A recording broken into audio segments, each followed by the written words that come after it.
नमस्कार, वंदे मातरम। मैं हूं श्यामगिरी। आप देख रहे हैं हमारा चैनल मुद्दा भारत का यानी मुद्दा आपका। मुद्दा है महाराष्ट्र की राजनीति से खबरों का।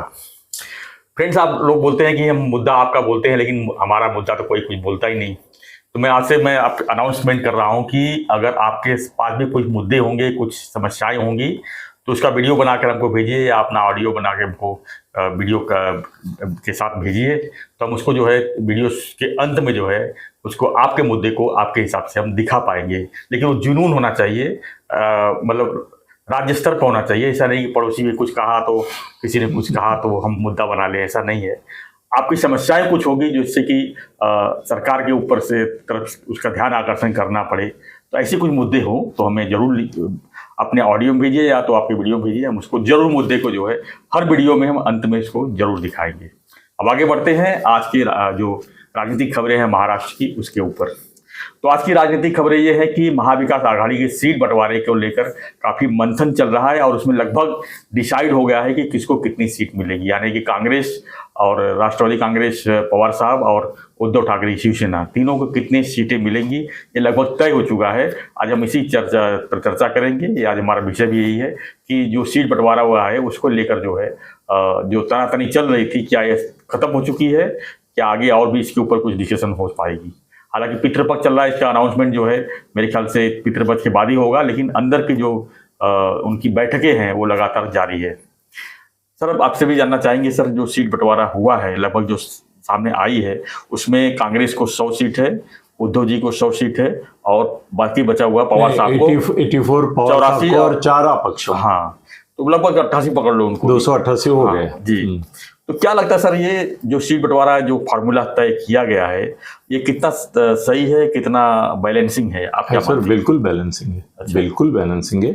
इससे अच्छा समझौता नहीं हो सकता था जी। महायुति को भी इसका पालन करना चाहिए जी। बीजेपी को 100 देने चाहिए। बड़े उनके 105 हैं, उसका कोई संबंध लोकसभा के बाद नहीं रहा है। लोकसभा के बाद स्थिति बदल गई। उनको 100 दे दो, शिंदे साहब को 100 दे दो, 80 सीट्स इनको दे दो, अजीत दादा को, और 4 जगह अपक्षों को रखो। ये सेम टू सेम फॉर्मूला ले लो, बहुत अच्छा चलेगा। बीजेपी वाले 150 बोल रहे हैं तो 50 सीट इनकी निकाल के देना होगा तो अजीत दादा की भी सीट जाएगी। अजीत दादा को 50 के ऊपर नहीं दे पाएंगे मेरे ख्याल से। 40 और 50 के बीच में अजीत दादा का रहेगा और शिंदे साहब का भी 80-90 के बीच में रहेगा, ऐसा मेरा लगता है सर। ठीक है, वो एडजस्ट हो जाएगा। सीट का बंटवारा ये नहीं, सीट का बंटवारा इतना बड़ा नहीं है मुद्दा। मुद्दा है मुख्यमंत्री कौन, वो तो है, उसके ऊपर सब प्रॉब्लम जाके रुका है। जबकि कांग्रेस वालों को भी अभी पता चल गया है कि राहुल और सोनिया का सपोर्ट उद्धव को है, शरद पवार का उद्धव को है। संजय तो ओपनली बोलता है कि वही बनेंगे, दूसरा कोई बनेगा नहीं।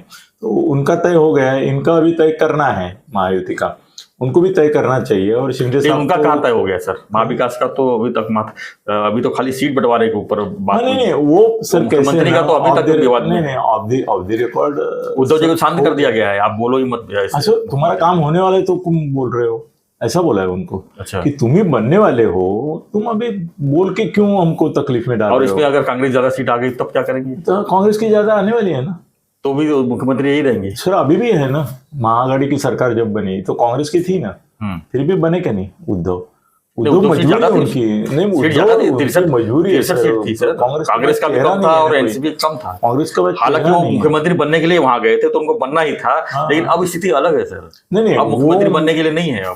अब तुम महाविकास आघाड़ी के एक पार्ट हो, महाविकास आघाड़ी के सीट में से आप चुनाव लड़ोगे, तो इसमें अब वो चीजें रही नहीं गई कि आप तो नहीं जाएंगे साथ, उसको वो बीजेपी के साथ आएंगे। वही बोल रहा हूँ कि गड़बड़ तो है ना फिर। नहीं, मगर वो क्यों सत्ता जाने देंगे सर? एक सत्ता मतलब सर जाने दिया ना, बीजेपी ने जाने दिया ना सर। बीजेपी 105 सीट जीतने के बाद भी जाने दिया उन्होंने, आसानी से जाने दिया। उन्होंने तो एक सीट के लिए झगड़ा किया था 14 साल में। 14 साल में एक सीट के लिए पूरी युति तोड़ दी थी। बाद में उनके साथ युति की, बीच में राष्ट्रवादी का भी सपोर्ट लिया। वो तो अभी मुख्यमंत्री के दौर पे उद्धव से युति टूटी। जो मुख्यमंत्री पद फडणवीस को मिला ही नहीं, 5 साल नहीं मिला ना। फिर भी तोड़ी ना। बीजेपी कर सकती है ये सब। तो हाँ, बीजेपी गलती थी, मैं वहां पर मानता हूँ। उस समय थोड़ा सा कॉम्प्रोमाइज करना चाहिए था। ठीक है, आप दे देते, क्या फर्क पड़ा? 2.5 साल के बाद फडणवीस बन सकते थे, अभी भी कहाँ बने? नहीं, शिवसेना ये भी कह रही थी कि आप हमको लिख के दो कि 2.5 साल के बाद, अगर पहले आप बनते हो तो हमको 2.5 साल के बाद और दे देना था, दे देना क्या चाहिए था, फर्क पड़ता लेकिन था? वो भाई, समझौता 2.5 कर साल, लेना चाहिए था। हाँ ना, सत्ता अभी भी के करना बाहर, चाहिए, यस, अभी भी करना चाहिए। मेरे को लगता है अगर ऐसी स्थिति पैदा हो गई कि महायुति की सत्ता उद्धव के बिना नहीं आएगी, तो शिंदे साहब भी हाँ बोलेंगे, ये भी बोलेंगे, सब बोलेंगे, तो उनको लेना चाहिए आज लेना भी। चाहिए सर विचारधारा की कांग्रेस तो बात है। आएगी नहीं ना, नहीं, विचारधारा किसके पास है? वही तो ना, धारा विचारधारा बचा ही है, नहीं है, पैसे की धारा है, किसी की खाली। विचार बचे ही नहीं। नहीं नहीं, विचारधारा वगैरह कुछ नहीं है। अभी अजीत दादा को अगर युति में लिया गया है तो विचारधारा वही खत्म हो गया है, ये तो बात है। और अजीत दादा तो अभी नड़ रहे, उनको मुसलमान उम्मीदवार दे रहे हाँ। हैं, मस्जिद और इसके खिलाफ कुछ करो। अभी बाबा सिद्दीकी जो आए हैं अजीत दादा के पास, क्या खाली चेहरा दिखाने के लिए आए हैं? उनको भी तो कुछ चाहिए ना, मिलेगा ना, उनको सीट मिलेगी ना। तो कैसी विचारधारा रही बताइए आप? विचारधारा को कोई समझ नहीं। जी। और महाआघाड़ी और महायुति का जगह वटप का कोई प्रॉब्लम नहीं रहेगा।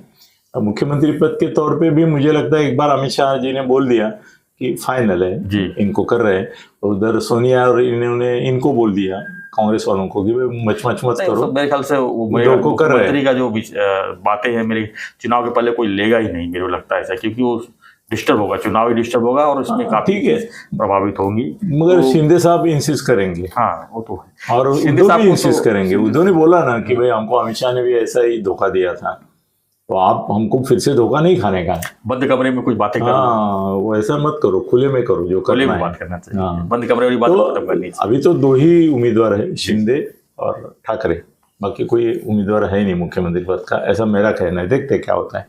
ठीक, तो ये जो अभी जो फार्मूला तय हुआ है, मतलब अच्छा, इससे बेहतर नहीं हो सकता है ना जी। 100 सब, अभी सबकी सत्ता गई है, उनको सत्ता चाहिए तो एडजस्टमेंट करना पड़ेगा। सर्वनाशे समुत्पन्ने अदृध्यम त्यजति पंडिता, इनको आधा छोड़ना ही पड़ेगा सबको।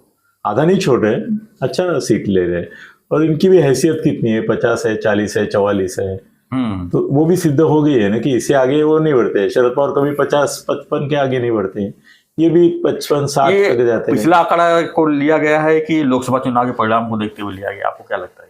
नहीं, जनरल उन्होंने माहौल देख के लिया है कि भाई कांग्रेस का भी माहौल है, उद्धव की ही शिवसेना का माहौल है कुछ हद तक, और पवार तो चाहिए, उनकी ब्रेन के बिना ये सब राजनीति यशस्वी नहीं होगी। सर खबरें ये भी आ रही है कि पवार साहब का कुछ भरोसा नहीं है, चुनाव के बाद कहीं भी पलटी कर सकते। वो तो किसका भरोसा है? एक फडणवीस छोड़ के किसका भरोसा है? शिंदे साहब का भरोसा है, वो नहीं जाएंगे। कल अगर उनको मुख्यमंत्री पद नहीं दिया तो वो भी जा सकते हैं महाआघाड़ी में।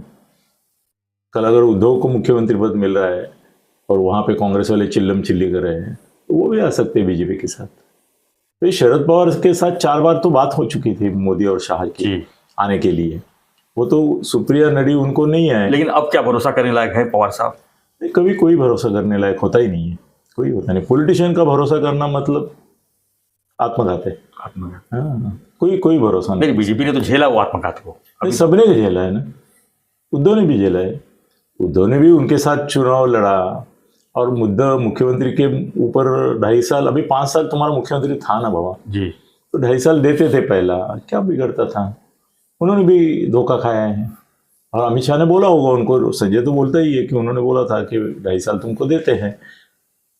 उसके ऊपर ही आधा आधा करके कॉम्प्रोमाइज हुआ, वो डिक्लेयर भी हुआ था। अमित शाह ने भी बोला था कि 50-50 हम कर रहे हैं, तो 50-50 मुख्यमंत्री पद का भी करना चाहिए था, उन्होंने नहीं किया। वो बंद कमरे में जिसको किसी ने जाना ही नहीं।